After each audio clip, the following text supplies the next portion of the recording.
When we were last together, we looked at this question of burnout, that sense of exhaustion or that inability to find deep sleep, and you keep waking up with stressful thoughts or decisions or things about your everyday life work that seems to be stressing you and causing you anxiety.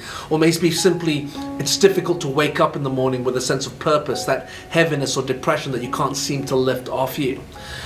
People often blame the fact that you've been too busy working and too busy focused on all the different activities. Well, that's partly true, but the reality is when we burn out, it's because we fail to understand what rest is. We don't really put the principle of rest into our everyday life. And so as I began to help people with rest, I began to realize that people had a misconception of rest. In fact, when I looked at the dictionary even had unsatisfactory definitions for me. One dictionary said that rest was the bodily state characterized by minimal function or metabolic activity. Well, what does that mean? It simply means to sleep.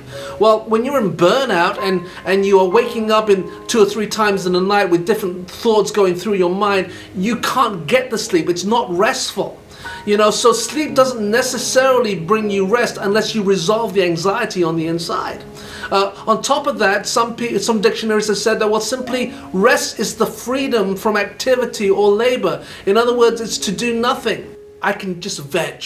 I can just do nothing. I can sit in front of the television. I can just stare in front of a screen. I can just do things, lie on a beach, whatever it might be. Now, sometimes that's a little restful, but doing nothing also doesn't mean that it's renewing you. In fact, often if I kind of exhausted and I sit in front of the TV for 3 or 4 hours, by the time of it, I don't feel any more refreshed. In fact, I feel like a big slob.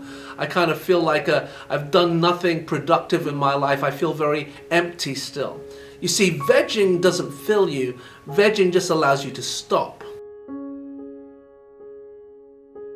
As you begin to understand rest, people have this misunderstanding. Often in the projects that we do, whether it's work or you kind of look at this deadline, if I just have to get to this point and then I can take a rest. We often see rest as a reward.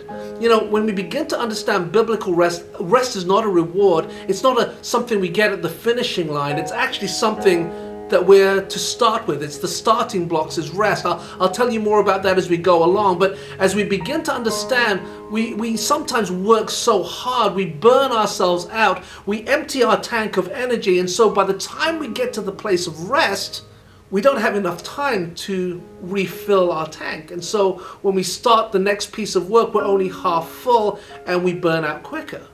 You see, rest is not a reward for our burnout. And so when we begin to understand rest, what is the true nature of God's intention for rest? Like I said just now, God's plan was not that rest would be our finishing point. It had to be the starting point. On the 6th day, when God created humanity, the next day was the day of rest. He didn't immediately put man to work. He actually just said, hey, let's hang out. Let's enjoy one another. Let's spend the first few days just building our relationship and be refreshed and renewed together in that place of intimacy and relationship. You see, we weren't designed to reward ourselves with rest. We were designed to live and work from rest.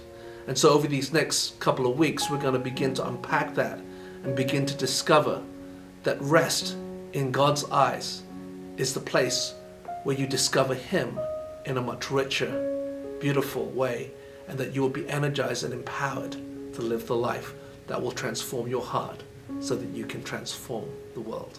This is Steve Chua.